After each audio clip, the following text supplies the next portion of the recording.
there again. I'm Tim number 37, and thank you once again for tuning in to the official YouTube channel for Hate the Hate. As you know, this time it is Hate the Hate Part 2, inspired by the recent unfortunate deaths of Mitchell Wilson and Jamie Rodemeyer, who were both under 15 years old and took their own lives due to online bullying and harassment in schools and everything else. So with Hate the Hate 2 coming up in just 2 weeks, that's December 15th at Sullivan Hall, I am sitting now with return participants. You remember her from the first one, Miss Jenn City. Hello there, my dear. Hello, my dear. Here we are, round 2. Yes, yes. So tell me how, last time we heard from you in this aspect, it was February for the first Hate the Hate. Tell us a little bit about what's happened since February and in your own life as Jenn City, as well as what you see going on around you with bullying and discrimination and everything like that. Well, absolutely. Well, when it comes to the bullying and what have you, I mean, certainly the media spotlight has been on it more than ever, which is fantastic because at least it does bring a lot of attention to a very important subject. And I believe, you know, we all have been bullied and harassed, and in a lot of aspects, actually, it's a part of growing up, but in some regards, I mean, there's something that someone can do or say that could affect them for the rest of their lives and not necessarily in a positive way. So it's a pleasure to be able to do something so important along with you and really get that message out there that that no one is alone and that there's a lot of support and love and help out there. And that night, I do believe, you know, it's a bit sad, but it's also a celebration of trying to get things better. Absolutely. It is unfortunate that we have to be reminded of this catastrophe that's going on with the deaths of people like Jamie Rodemeyer. But at the same time, it is bringing people like us back together, and all over the world, people are getting together to stand up and put an end to this bullying and this self-deprecation, which makes these children, in the long run, because they are children, want to commit suicide. But also, tell us a little about Jenn City and what's been going on in your world. You just came off of a tour and all of that good stuff, so let us know. Well, I just came back from the Exposed Music Festival, and it was phenomenal. We saw over 300 bands. We had different people out with us this time, scouting and checking out all the bands. The tour was very, very successful. If anyone's ever interested in being part of it, you can check out exposedfestival.com, and we'll hook you up. We'll take care of everything. So that was really, really exciting to do, and to reconnect with a lot of old fans and friends and all that good stuff. That was phenomenal. And since February, I've been working with different people, and Jenn City is definitely coming at you. Definitely in the next couple months, I'll be recording, and then without a doubt, a debut show, and then craziness from there. But we're like this close, and it's just it's really exciting to have that really finally springboarding off the ground, and all the songs and everything. It's just it's really coming full circle, so it's really exciting. Awesome. I'm looking forward to the Jenn City solo project myself. It's going to be pretty badass. So other than participating in events such as Hate the Hate and in your local area, no matter where you are in the United States or elsewhere out there in the world, there is something going on. There are people trying to get together to bring awareness to anti-bullying and discrimination. This event, Hate the Hate Part 2, is the proceeds will go to the It Gets Better Project and the American Foundation of Suicide Prevention. What are your thoughts on these kind of companies as well as everything else, and what do you think people can do to bring attention to all of this? Well, those companies are heaven sent.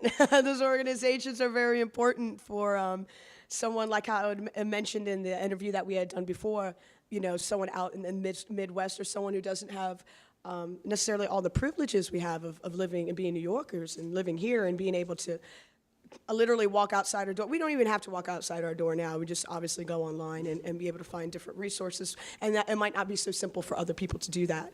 So those organizations are extremely important to the whole absolute cause, because it's a beautiful safe haven for someone to go to, for them to know they're not weird, or they're not going to be accepted or loved or supported. So yeah, they're crucial. They're crucial to the whole thing, and events like what you do help springboard other events, and it helps inspire other people. especially if someone really does have a story. I think pretty much everyone has a story of being bullied or harassed or even having some, serious suicidal thoughts or trying to go ahead and commit suicide. And now there's, with these organizations and what you do, and I'm just hoping for a ton of inspiration all the way around. And like I was mentioning, as in someone having that story, they tell someone else, and that someone else tells someone else, and almost like it's hand-to-hand grassroots kind of thing. And yeah, it's all crucial. It's all, one thing I love about it is the community feel. And I feel that to me, that's very welcoming and inviting, and that is absolutely crucial for someone who feels very, very unsafe or unloved and don't even feel welcomed in their own bodies and terrified to love who they really want to love, Absolutely, it's an issue for many people growing up and young adults and teenagers, but it does get better, hence why the It Gets Better project is one of my main focuses for this event in particular. Obviously, there will be a Hate the Hate 3 and a 4 in the future and so on and so forth. So I personally plan to do this until the day I die.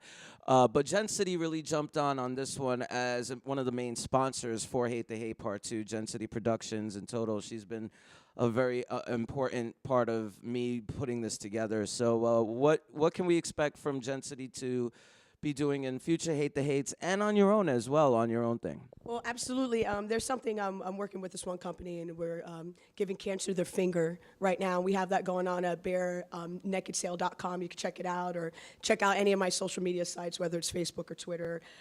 There will be links. JennCity.com is going up shortly too, so remember that, JennCity.com, and also listen to JennCity.com. And it's going to be, it's all interconnected. So you'll see it in a month or two. It's all going to make a lot of sense. Well, Jenn is DJing. Yes. Again, this Hate the Hate. So what can we expect from your set this time? Well, you see, last year, it was a great time, and I definitely did it a bit different. I had a lot of mashups going on, a lot of different stuff that I did special just for the event that I thought went over really well. And then, we ended up with some booty shaking music, and it was hilarious. It's like every rock and rollers or like metalheads, secret guilty pleasure. It's like a little like. We all like to bounce our booty all around. I know I do. I'll throw down with the Mike Posner and Nicki Minaj. Everyone knows that. Trust. Oh, shit. Oh, snap. Oh, snap. But no, we'll have it be a fantastical time like before. Yeah, I got some special things I'm trying to cook up, some more mashup action, and get a little dancing going on. I just wanted to be, when you DJ, you're providing the atmosphere. So it's, it's fun. I want it to be a celebration. It's sad why we're putting on this event, so that's why we have to be celebrating life and embracing all the great things that come with it. So that's my mindset for the night, and have a great time and we have a ton of great bands. We have different great hosts that are going to be coming in, and everyone's there for all the right reasons. So that's exciting all in itself. I think she summed it up right there. It's going to be a celebration of life instead of mourning those that we've lost. We're going to celebrate their lives and what they should have been, and also the lives that will be continued to be saved by organizations like the American Foundation of Suicide Prevention, and It Gets Better. Jenn, thank you once again for partaking in Hate the Hate again. I love you, girl. I love you too. I'll always be a part of it. We'll always be making it bigger and better. Absolutely. So that once again, December 15th, Sullivan Hall in New York City. Hate the Hate 2 with performances by Ghost of Eden, Sweet Fix, Beta Plus Embryo, and many, many more. Appearances by Cicely Saldana, Tyler Burrow, Chris Santos, and much more. Thank you. Keep watching the interviews. Much love, and save a life.